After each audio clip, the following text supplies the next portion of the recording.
Assalamualaikum warahmatullahi wabarakatuh, sahabat Al-Faidah. Pada video kali ini kami akan membahas tentang Dajjal, mulai dari kelahirannya hingga kemunculannya di hari kiamat. Kami akan menjelaskan apakah Dajjal itu manusia, jin, ataukah sebuah sistem. Ayo simak penjelasannya. Apakah Dajjal seorang manusia? 3 hadits ini jelaskan sosoknya. Kemunculan Dajjal dikaitkan dengan datangnya hari kiamat. Dajjal merupakan manusia yang mengingkari Allah Subhanahu wa Ta'ala dan Rasulullah Sallallahu Alaihi Wasallam. Sosok Dajjal, menurut mayoritas ulama, adalah manusia. Pendapat ini merupakan pandangan sejumlah sahabat, yaitu Umar bin Khattab, Jabir bin Abdullah, dan Abu Dzar. Sementara dari kalangan ulama, yaitu Ibnu Batthal, Al-Baihaqi, Ibnu Katsir, Ibnu Taimiyah, dan Asy-Syaukani. Ini merujuk sejumlah hadits Nabi Muhammad sallallahu alaihi wasallam yang menyatakan bahwa Dajjal adalah seorang manusia. Di antaranya, pertama, an Abdullah bin Umar, anna Rasulullah sallallahu alaihi wasallam qala, "Baina ana na'imun atufu bil Ka'bah, fa idza rajulun adamu sabtu asy-sya'ri yantufu aw yuhriqu ra'suhu ma'a." Qultu man hadha? Qalu, Ibnu Maryam. Thumma dhahabtu altafit. فإذا رجل جسيم أحمر جعد الرأس أعور العين كأن عينيه عنبة طافية قالوا هذا الدجال أقرب الناس به شبها ابن قطن. Dari Abdullah bin Umar, bahwasanya Rasulullah bersabda, ketika aku tidur, aku bermimpi thawaf di Ka'bah, tak tahunya ada seseorang yang rambutnya lurus, kepalanya meneteskan atau mengalirkan air. Maka saya bertanya, siapakah ini? Mereka mengatakan, ini Isa bin Maryam. Kemudian aku menoleh, tak tahunya ada seseorang yang berbadan besar, warnanya kemerah-merahan, rambutnya keriting, matanya buta sebelah kanan, seolah-olah matanya anggur yang menjorok. Mereka menjelaskan, sedang ini adalah Dajjal. Manusia yang paling mirip dengannya adalah Ibnu Qathan, laki-laki dari Bani Khuza'ah. Hadits riwayat Bukhari. Kedua, an Ubadah bin Samit radhiyallahu anhu قال قال رسول الله إن مسيح الدجال رجل قصير أفحج جعد أعور مطموس العين ليس بناتئة ولا جحراء فإن ألبس عليكم فاعلموا أن ربكم تبارك وتعالى ليس بأعور.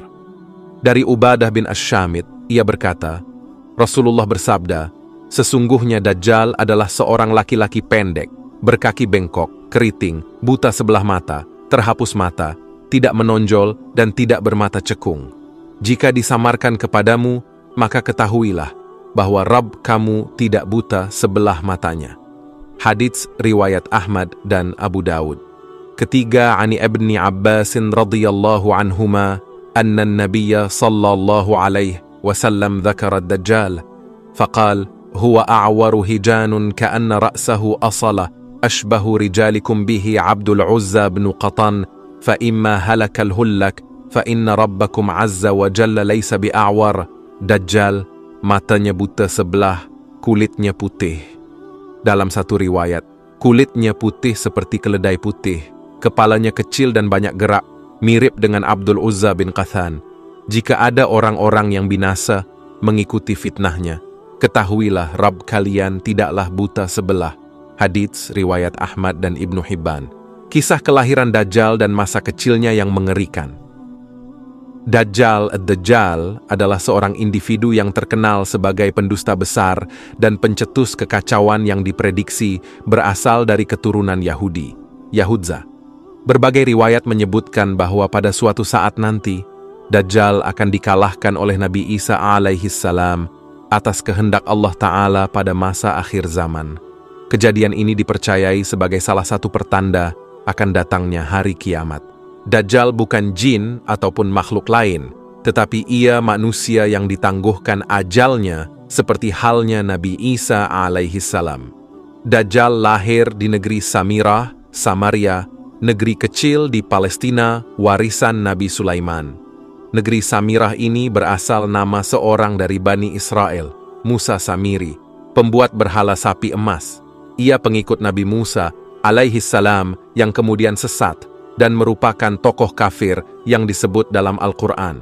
Dajjal lahir dari seorang ayah dan ibu keturunan Yahudza, Yahudi, yang 31 tahun tidak dikaruniai anak.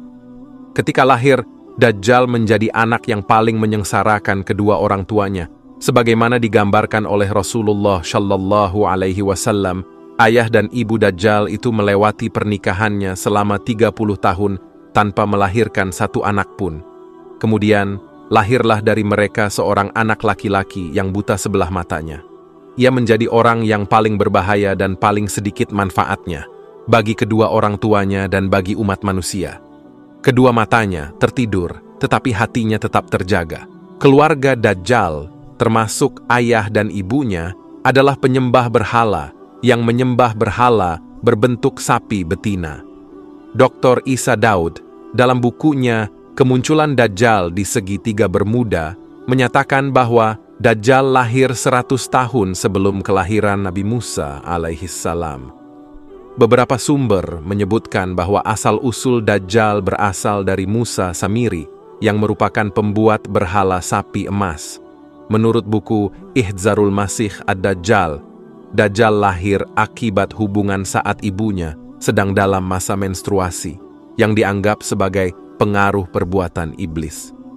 Pada malam yang menakutkan dengan hujan dan angin kencang, pasangan itu mendengar suara dari patung sapi betina yang mereka sembah sebagai Tuhan. Patung tersebut memberitahu mereka tentang kelahiran seorang anak. Setan mengetahui keinginan pasangan itu untuk memiliki anak laki-laki, sehingga memanfaatkan situasi dengan berpura-pura memberi karunia anak kepada mereka dan meminta korban-korban sebagai pemujaan. Ini merupakan cara setan menipu manusia. Dajjal dilahirkan dengan cacat pada kedua matanya sejak lahir. Meskipun lahir sebagai seorang anak laki-laki, dia memiliki kebiasaan tidur yang terus-menerus, jarang terjaga, dan menolak untuk menyusui sejak awal. Kondisi ini mengakibatkan pembengkakan hebat pada payudara ibunya, menyebabkan panas yang sangat menyakitkan.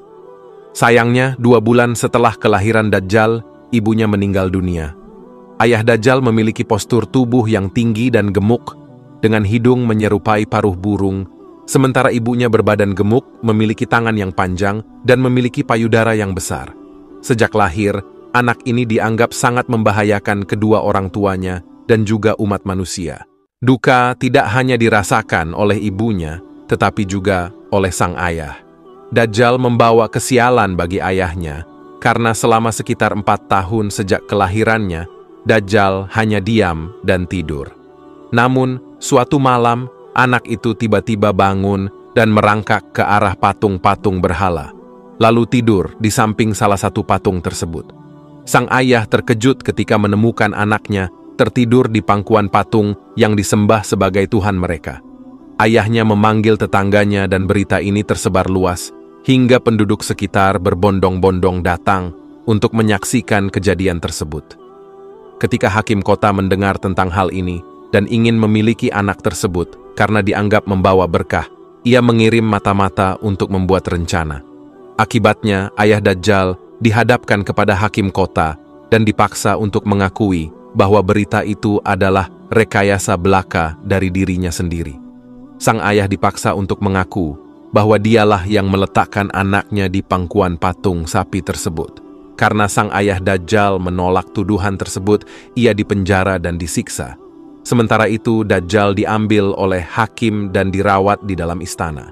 Sang ayah tidak mampu bertahan dari siksaan di penjara, akhirnya terpaksa mengakui kebohongan tersebut. Setelah pengakuan itu, ayah Dajjal diusir dan tinggal sendirian karena ulah anaknya.